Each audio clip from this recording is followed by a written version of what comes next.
Hi, everybody. It's Teresa here from FitPro, and I've brought along Fiona Roberts to chat to you about trauma-informed approach to do with fitness. Now, Fiona read one of our articles from Dr. Paul Batman about PTSD, and she approached us. And I thought it was amazing that she did. She's been doing some incredible stuff, and it really resonated with me. I know that there's a lot of people in the industry and in the population that truly are affected by trauma. Now, with that in mind, I just want to sort of signpost the fact that we are going to be talking about trauma. So be mindful to how that sits with you. And if you need to take time out from the recording, don't be hard on yourself. We obviously know that things can be triggered when listening to things like this. But at FitPro, and I know Fiona knows that this is an important conversation to have, and I'm really excited to be able to explore it with Fiona. So Fiona Roberts from the Movement charity, thank you so much for taking the bold move to speak to us at FitPro so that we got to learn more about what you're doing. So thank you so much for joining us today. For having me. Really looking forward to this chat, and it's great to know that FitPro are passionate about educating ourselves on trauma in the fitness industry. So really great to be chatting to you about it today. Amazing. So you've been a personal trainer for a long time. I think 2020 you started the charity. So that's correct. So you actually a personal trainer in the fitness industry. But I just wanted to briefly find out from you why this charity. What made you and drove you to continue this movement that you're doing? So I think a number of things. I think over time I became more aware of my own privileges and the fact that if my situation had been different, if I'd walked down a different street one day, if I had a slightly different experience in my upbringing, that I could be facing so many more barriers to exercise. And so the movement started really small, me going into a couple of charities alongside my work with the real heart to break down barriers to exercise and restore every woman's right to exercise. And it sort of kind of snowballed from there as we've grown. So we've got more fitness professionals getting involved, and now we're kind of increasing the education side of things, thinking about how trauma is a barrier to exercise and what we as fitness professionals can do about that. Yeah, and it's really important. And I think that, you know, there'll be people who have had their own journey with trauma, and trauma is, you know, multifaceted, and it's can, you know, be so many different things.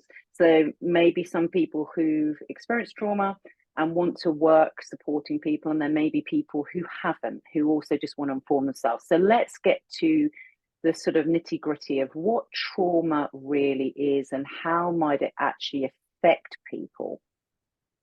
Yeah, so trauma can be caused by a number of different things, and I find it helpful when thinking about trauma to think of it from a neurobiological perspective. So what's happening in the brain. And so essentially when our brain is made up of, I use Dr. Daniel Siegel's hand model because I find it quite helpful. I'm not a neurosurgeon myself, so I find it a really simple way of thinking about it. And how he explains it is that with our brain, the thumb part of our brain, so we put our thumb to the center of our hand and then our fingers over the top. The thumb part of our brain is our limbic system, which is our kind of survival part of our brain. So it's focused on, as our nervous system is, on increasing our chances of survival. And then we have our higher cognitive function, which is kind of the fingers part of the brain, which is for kind of logical thinking, all our kind of higher cognitive thinking that goes on. Now, when we're faced with a threat or a perceived threat, our higher cognitive function goes offline, and it's this survival part of our brain that's making the decisions. And those aren't logical decisions, it's subconscious, autonomic decisions that are being made. Now, if those decisions that are made result in us safely escaping the threat, successfully removing ourselves from the threat, then we're able to kind of process the experience, make sense of it, with maybe that's with other people, make sense of it for ourselves, and move on from it. Trauma happens when, despite what our brain had available, despite our best efforts, whether that's fight, flight, friend, freeze, flop, despite what our best efforts were, we weren't able to escape the threat. And therefore, our brain isn't able to successfully make sense of what happened. And that's when trauma happens. And that can affect us in a number of ways. We're not able to effectively store the memory of what happened. And so things like triggers happen where we have fragments of an experience, so maybe like a colour, a smell, a song, a feeling that we then associate with stress, with threat, and results in that kind of that flip, that higher cognitive functioning going offline. It can affect us in resulting in hypervigilance because we don't know what's safe and what's not. It affects our relationship with feeling in the body because we're spending a lot of time in that fear response. We're having to be really aware of what's going on outside of our body, so feeling in the body. And it also can affect our relationship with others because sadly, a lot of trauma can be caused by another person or group of people. And therefore that affects how we understand power dynamics, people in authority, and things like that. So there's so many ways that trauma affects individuals. Yeah, I love that sort of diagram and stuff. If people are listening to it and not watching it, I think you explained it just perfectly anyway. So, but what I find, interesting about when you're saying it going offline, it's a bit like with trauma, isn't it? That, something may have happened a long time ago, but when maybe there's those triggers that sort of bring us back, it's almost like the brain doesn't even recognize any time difference. So if it's 20 years ago, you're kind of often just experiencing those same things as if there's no time difference at all, which I find a really fascinating thing. I know with PTSD, and I know that's only a small part of trauma and stuff. It's fascinating. I've done a lot of, not the level of work you've done, oh my goodness, Fiona, but I've definitely done a lot of reading around the subject, and I'm just like, wow, it just makes so much sense. How it can affect people. And of course, trauma doesn't have to just be one event. It could be, but we know, don't we, that trauma could be happening over a sustained amount of time. Yeah. And it doesn't have to be something that's seemingly big, in quotations, what's big and what's small. It's anything that causes that fear that we perceive to be a threat and that we're not able to overcome. So things like the pandemic was a traumatic experience for many of us through that kind of constant, not necessarily a one-off moment like you're saying, that constant kind of feeling under threat, being in that kind of fear response in our brain, and the long-term impact of that. So many of us are affected by trauma in many different ways. Yeah, and I suppose it's worth remembering that what may be considered traumatic for one person may not necessarily show up as trauma or have the effects in somebody else. It's just 100%. Yeah, and so yeah, well, let's get to digs. Let's dig into why then, if someone has experienced trauma, why that might sort of stop them, prevent them, or give them barriers to actually exercising. Yeah, so there's growing studies that have shown that people who've experienced trauma, PTSD, PTS, it is associated with a sharper decline in physical activity. And so studies such as Winning et al. In I think 2017 have shown that some of the possible reasons for this is concerns for safety. So we were saying before about kind of triggers and hypervigilance in an exercise environment. There might be many things that could trigger a person. Fear for bodily arousal is another one. So exercise can create feeling in the body. or in an exercise environment, you might be told that you should feel something somewhere and you may not, because as a result of trauma, and then that kind of that dynamic, how that affects. And also studies have shown kind of lower social support and motivation can also affect. So all the things, kind of thinking about how it generally affects people, can all be translated to an exercise circumstance. And I think power dynamic is also a massive one, because if we think of ourselves as fitness professionals, we hold a lot of power in the room as a person who kind of knows what the plan is, as a person who's kind of the expert in the room. Sometimes physically we hold more power because we might be standing over someone, watching them exercise, looking at them. And so there are so many different ways that in an exercise environment, when you start to think about it, you start to think, oh my goodness, yeah, that there are so many ways that could affect someone and provide form a barrier to accessing exercise. Yeah, absolutely. So then, is your belief that exercise would be good for somebody who's experienced trauma? Yes, 100%. I mean, I think we're all aware of the benefits of exercise on our physical and mental health.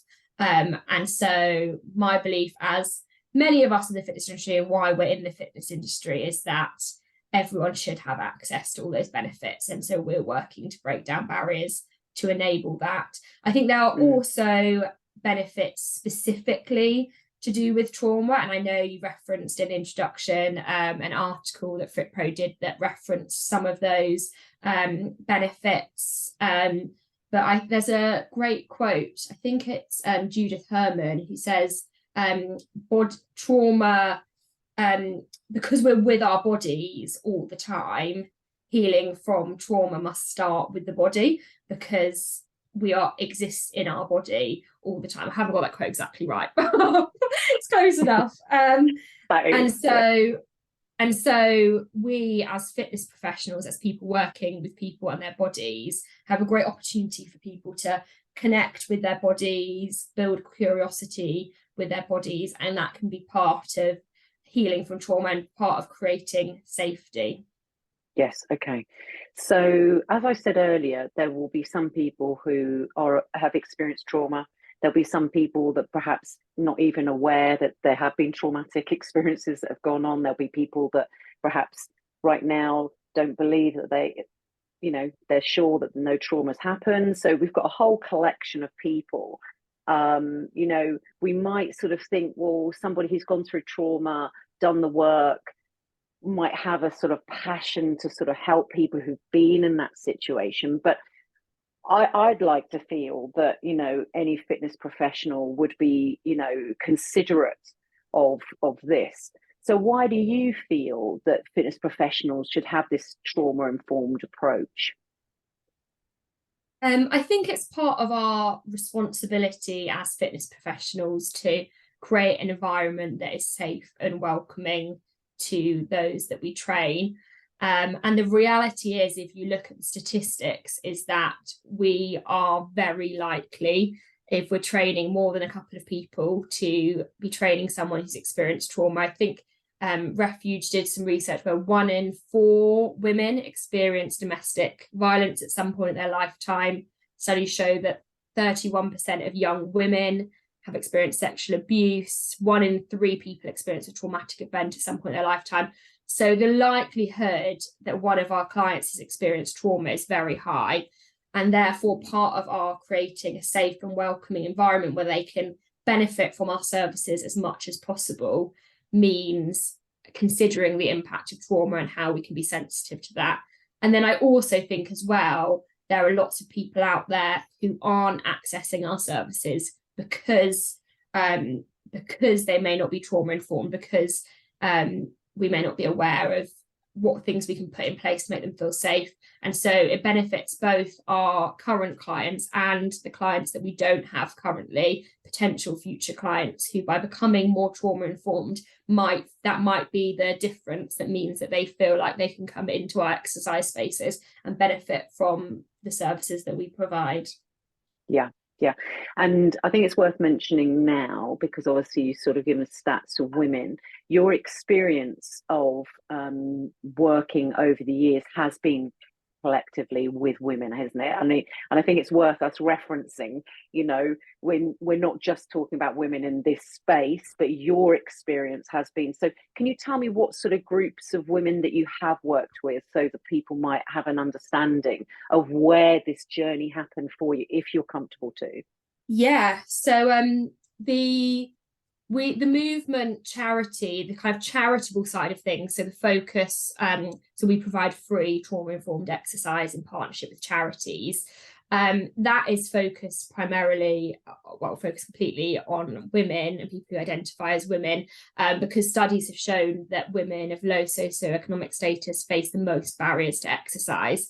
And so we work primarily with women who've experienced domestic violence, sexual exploitation, homelessness, and different multiple disadvantages in that work. So there's a focus on women there. And because we see in the news that violence against women and girls is an epidemic currently, and we see the stats of that both in an exercise context and outside of an exercise context, it is inevitable in these conversations that quite a lot of the stats revolve around women because they're so high, but we completely acknowledge that men experience trauma, non-binary people experience trauma, and so trauma-informed practice benefits everyone. But yeah, so that side of the movement is focused on women, but our training for trauma-informed practice, we think, would benefit absolutely everybody. Absolutely.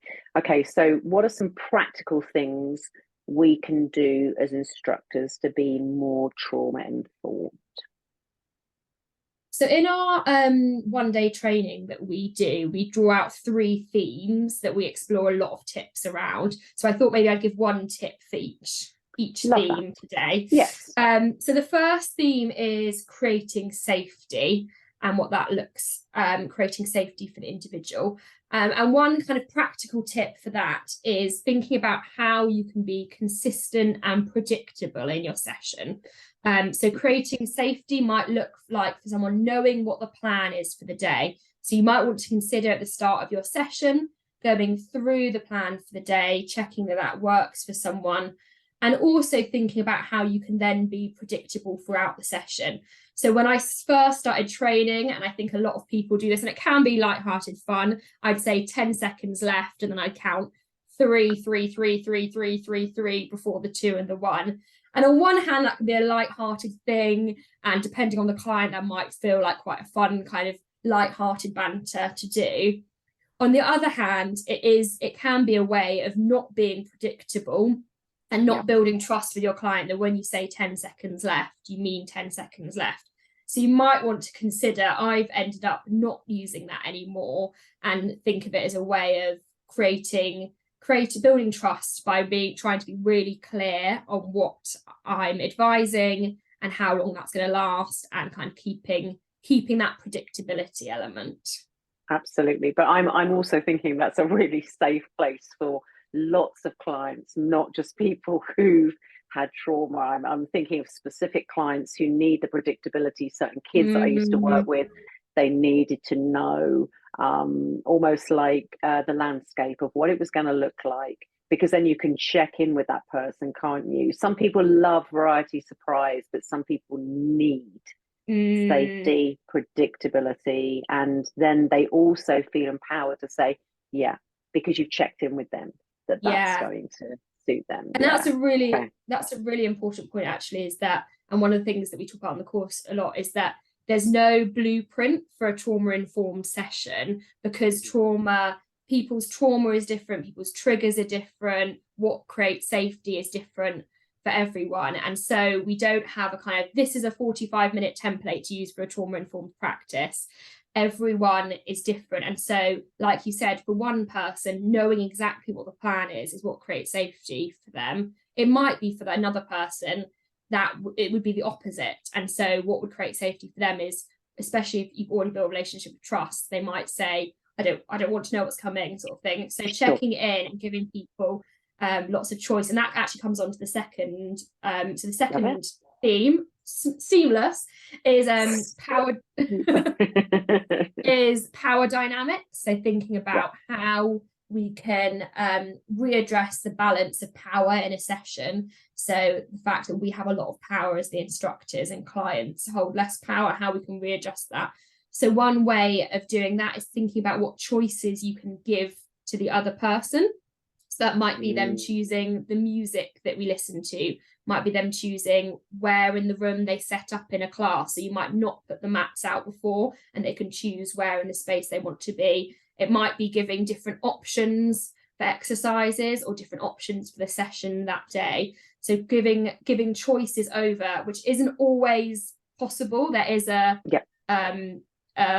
there's limitations depending on your context. If you're teaching a class that's very structured, it might be difficult to then add choices, but thinking where in your practice realistically you can give some choices over to the people that you're working with.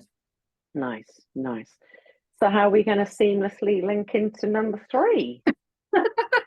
We're going to moonwalk into number 3. I don't know. Let's do number 3. Go on. Number 3 is building connection with the body. So when we've experienced trauma, often we lack interoception, so ability to understand what's going on inside our body. And so opportunities for connection with the body can be really powerful, and encouraging curiosity of feeling in the body during sessions can be a really positive thing. But a practical tip I would say for this one is acknowledging that some people may struggle to have feeling in the body. So that might mean when you're saying an exercise, when you're explaining feeling in the body for an exercise, so you're saying, oh, in this exercise, we're aiming to feel it in this part of the body, in our triceps, for example. You might say, you might notice feeling in your triceps rather than you should or you will notice feeling, because then if someone's not, they feel left out. And similarly, if so, for example, there's some exercises, we know that sometimes people find it easier to notice feeling in the front of their legs, kind of quads, than the back of their legs, for example, the glutes. So it's quite often, sometimes if we're doing an exercise that's aimed at that posterior chain, the glutes, someone might notice that they're feeling it more in the front of their legs. And we want to be careful in kind of, even though that might not be where we aimed for them to feel the sensation in their body, it might be being a really kind of like powerful moment for them that they're noticing feeling in their body. So if we then say, oh, you shouldn't be feeling it there, that's wrong, that's not where you're meant to be feeling it, that can then be really kind of trampling on a positive body curiosity experience. So reframing how we speak about that and saying, oh, that's interesting that you're noticing here. If you put your hips back a bit further, do you notice that feels similar or that feels different, rather than kind of having that kind of wrong and right area to feel in the body, which can really dampen on someone who's having a positive experience of noticing that feeling in their body, which is a really kind of powerful, and after trauma can be a really kind of positive moment. Absolutely. As you're saying these things and stuff, I was thinking that actually, you know, I think there's almost like an assumption, because we're talking about this so openly, that people are going to come in disclosing that they've had trauma, and, you know, and this is a class or a session just for people who experience trauma. And whilst I know that there's part of the charity where you are looking after groups of people and supporting them, we have to recognize that fitness professionals, if you're saying those amounts of statistics, there's a lot of people haven't, you know, even recognized it in themselves, disclosed it to anybody. So this sort of, you know, information that you're saying right now, and that they can learn if they look at being more trauma informed, is going to just help just so many people. It's so far reaching, but it's not people, you know, I mean, let's say if I become anti and postnatal qualified, you know, I have to assume that everybody coming in is going to tell me that they're pregnant. Well, you know, some people are not willing to disclose that at first because of their own personal reasons, right? But I've got to be, you know, there's nothing that I can see to say that person's pregnant in the first few weeks, there's not much that I can say and go, well, that person there has been a survivor of this, or has gone through trauma.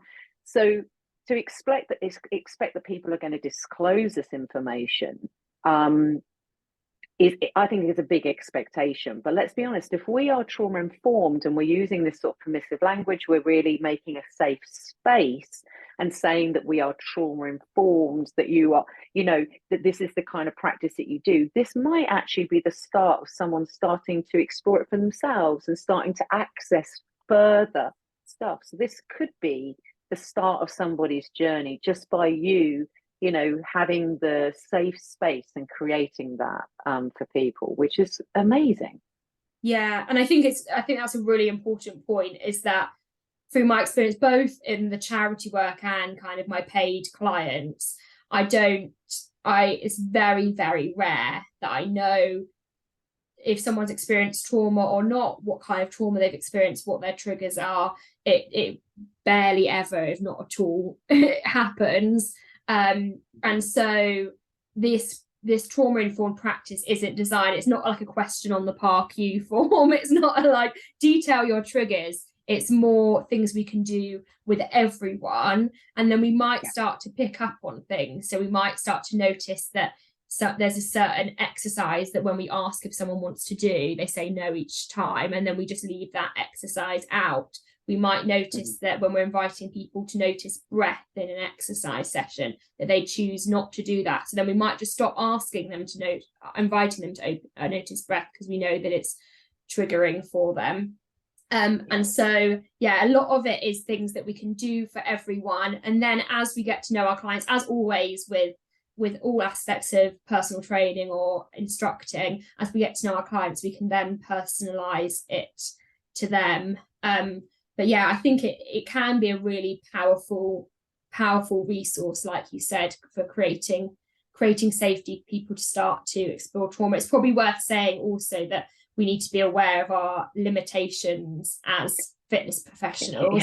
And so we are not, even though we can be trauma informed, we're not there for people to process their trauma, to diagnose trauma, to treat trauma. And so we need to be really aware of our kind of professional boundaries, that we can do our bit to create a safe space where they can access exercise in a way that's safe and welcoming for them. But we also need to be aware of where our limitations are, and also then where we refer on to, and protect our own professional boundaries. Love that. Thank you for saying that. So with regards to maybe additional resources that fitness professionals, they might read, podcasts, I don't know, websites, what are your thoughts? I mean, I've read a number of books on trauma, and I found it truly fascinating. And a lot of, but I'd like to hear from you what you feel is some great, I don't know, maybe for people to start being inquisitive. Maybe they're curious about their own potential trauma, or they're thinking, no, actually, I do have a responsibility to be more trauma informed. So give me some ideas. A great starting book would be Lifting Heavy Things by Laura Kudrow. And why I say it's a great starting book is it in itself as a book is quite trauma informed. It's quite aware of potential triggers. It gives you kind of cues to take a breath and a space, and it's in quite accessible language. So she herself is a personal trainer and has a focus around weightlifting, and she talks about weightlifting as part of her own personal journey with trauma, and how it's been positive for her clients as a trauma-informed trainer. So that's really good. The Body Keeps the Score. Many people know that book, an old favorite. I would say for that book, it's great, but it is quite a heavy read. It's quite a textbook. It's quite a lot. So if you're wanting a kind of entry into the topic, I'd say Lifting Heavy Things is probably a little bit more accessible. But if you're wanting to kind of dig in a little bit deeper, then that can be a great book. So that's all about kind of trauma and the body. And then also in terms of kind of training, we have a training day. So it's a 1-day introduction to trauma-informed practice as a fitness professional. So it talks a lot about what we've talked in today, going into a little bit more detail of kind of what's going on in the body when we experience trauma, how that might impact a person exercise setting, and then lots of kind of practical tips of how we can be more trauma informed. Yeah, I've read obviously The Body Older Score, and I did find it, really, really fascinating. I've read a few others, and there are some bits in there that you're like, right, okay, I just got to think about this, and because I can't just read through things and just let it wash over me. I really want it to resonate, so I did take some time through it. There was also another book that I really enjoyed, which was, I think it's called What Happened to Me, and it's I listen to a lot of books. And it's so I listen on Audible. So, and it's actually Oprah Winfrey with a doctor, and I can't remember what it's called, but Cool. it's I think it's called What Happened to Me, and I found that it wasn't specifically trauma informed approach, in exercise, but it was just kind of like, it was just this really lovely reflective space that I think that anybody sort of just beginning their journey of maybe exploring what happened to me, it was and I think it was just helpful to think how things might affect other people. I love listening to books, actually. Well, check it out, you might like it. So we've got okay, I'm now looking at my notes. Go for it. So we've done our recommendations. So okay, all right. So sensitive subject. So let's talk about sort of the research released recently about harassment around women in fitness spaces and stuff like that. Now, I just need to obviously say, of course, we've mentioned that, I'm using the term women. You mentioned sort of non-binary. We talked about guys as well. And I'm just asking you specifically around the research recently has come out to do with sort of harassment of women, and what your thoughts are to, for example, women running outside, and have you got any thoughts on that?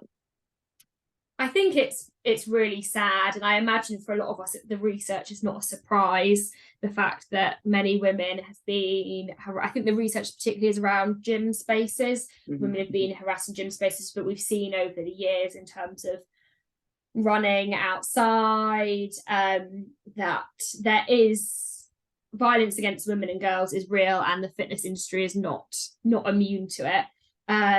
So I think it's really sad, and I think there's lots of work to be done. And I think trauma-informed practice is one piece of the puzzle. I think we as fitness professionals have an opportunity to create safety, to be a safe space for people, both in terms of ensuring that the spaces that we work in are harassment free. So that involves kind of policy changes, training for ourselves for what to do in that situation. But then also acknowledging that because the statistics are so high in terms of harassment in gyms, that means that the statistics will be high in terms of trauma if people are coming back into that space. We need to realize what a brave move that is, and how we can create safety in that space. So I think it's great that there's more research coming out and it's being more talked about. And there are some short-term solutions in terms of some great women's only gym spaces where kind of for the short term that solves part of the short-term problem because it breaks down a barrier to exercise immediately. And then long term, we need to be thinking about what we can put in place, how we can be changing policy. And the reality is it's a national, worldwide epidemic of violence against women and girls. And so there's a lot of work that needs to be done in changing mindset, but also a responsibility, or even maybe not responsibility, but an opportunity for us as fitness professionals to kind of do our part in creating safe spaces where everyone feels safe and welcome to exercise. Yeah. And what would you say to people who are so for myself, I always feel like I've been kind of curious. So I would, do the work, and I've done a lot of deep work myself. Doesn't so I sometimes feel that I have high expectations of what, fitness professionals should do and would want to do and need to do.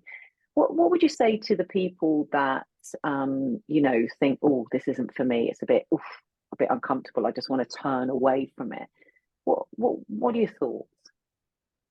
I think it's quite a natural response with things like this. I think especially it can feel quite personal, whether that's because it is potentially triggering for us, or whether that's because we feel like there is sometimes feel like attack on us, feel like we don't feel like part of the problem because we're not the ones harassing someone, or we're not purposely trying to cause an unsafe environment. So I think that's a kind of a natural thing to think. But I mean, my challenge would be to think beyond that, and maybe to take a moment to, I mean, we all want to be the best fitness professionals that we can be. And the reality is that this is a topic that affects so many people. And so if we can do maybe take one tip from our conversation today, or read one article, then small steps can make big change. And I think often this topic can be quite overwhelming, both in terms of the intensity of what it is, talking about trauma, and also kind of all the different ways trauma can impact us, and all the different ways we can change our profession. And on our training day, we quite often get to lunchtime, because the first half of the day is thinking about all the ways trauma affects us and all the ways that can impact an exercise session. And it's like, there's hope after lunch, guys. Take a breath, sort of thing. Yeah. There's hope coming.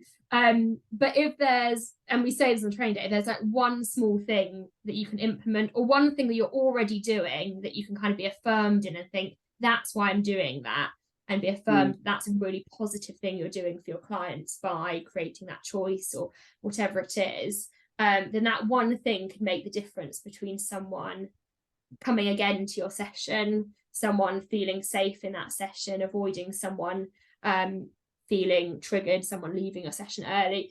Then that's a really positive thing.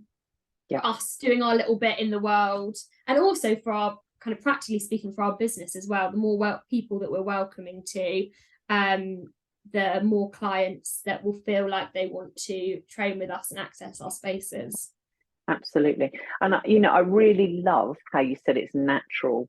And you said that a number of times. It is natural, isn't it, for people to go, oh, that's a bit uncomfortable, or I don't know whether I'm best placed to do it. I think, like I said at the beginning of this chat, was that, you might want to listen to a bit, take a breath out, and come back to it. I think, someone might be listening to this and thinking, oh my God, I need to do this. I need to do this. I would encourage those people to sort of, that's amazing. It's not going to be, just in a few hours of study. This is, just to be welcoming to the idea. And like you say, little by little, it's not going to be an overnight job, is it? That there's just suddenly, trauma informed. It's just an amazing practice to have as part of our practice. And, I want to sort of applaud the people who've listened to this, because even if that is a step in the right direction, isn't it? Just sparked interest and going, oh, I didn't realize it was, even my responsibility. And like you said, we have boundaries. We have to have boundaries. We're not trying to fix trauma and stuff. So, it's, I guess it's, if we're starting this conversation and people can continue exploring it and being curious about it, then we've achieved something, and that's amazing. And Fiona, you've achieved a lot with what you're doing already, and I just want to applaud you for coming forward to chat to us. I'd already been, it was so funny because we had sort of a mutual contact, and I had been doing some work with that person, and about trauma and domestic violence, you know, survivors and stuff, and your name popped up, and so I was absolutely delighted when you contacted us. And I just want to, you know, really applaud you for what you're doing, what the charity is doing, and you know, and we're fully behind what you're doing, and I want to give you the opportunity to say some final words to the people listening in. And also, please, if you could tell them where they could find out more about you, the charity, and how they can follow you. Well, I just want to say thank you so much for this opportunity to share. I realise, like you said, trauma can be an uncomfortable topic for us. There's also a lot of kind of like shame attached with trauma. And so it's really brilliant to have this platform to be able to discuss together the impact of trauma. And I think, like we said before, if we can all do that little bit, then we can create safe, welcoming spaces for everyone to access the benefits of exercise. In terms of contacting me, we are on Instagram and Facebook at We Are the Movement Charity. We also have a website, themovementcharity.com, where you can find out more about the charity work and our trauma-informed training. And I'm always happy to talk more about trauma-informed practice, so feel free to get in touch via any of those platforms if anyone would like to chat more. I'm sure they will. Fiona, thank you. Thank you for helping us understand it a little bit more and keep up the amazing work that you're doing. Thank you so much. And thank you to all of you for listening in, watching. And I hope that this has been sort of good reflection on the amazing practice that we can do to really help transform people's lives. If this has been a difficult thing to listen, you know, I just want to applaud you for hanging on in there. I know, like Fiona says, it can be a really, you know, comfortable thing to think about and discuss. So my heart goes out to you, and thank you for listening in. Thank you. Should we do a cheesy wave, Fiona?